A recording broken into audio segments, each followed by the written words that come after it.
መጋቢት 29 ቀን በዕለተ እሑድ እግዚአብሔር ዓለምን መፍጠር ጀመረ። እነሆ ዓለም ከተፈጠረ ዘመን ከተቆጠረ 7517 ዓመት ሆነው። ዳግመኛም በዛሬዋ ቀን ዓለምን ለማዳን የድነት ሥራውን መስራት የጀመረበት ቀን ነው። ይህም ጽንሰቱ ነው።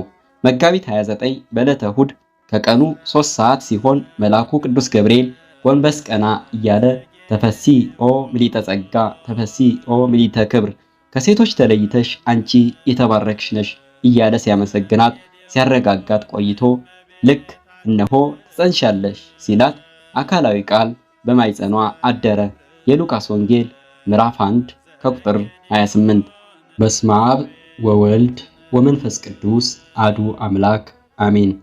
ሰላም ጤና ይስጥልኝ። እጅግ የተወደዳችሁ በአገር ውስጥም ሆነ በውጪ ያላችሁ ውድ የሆኒ ቲዩብ ተከታታዮች ኢትዮጵያውያንና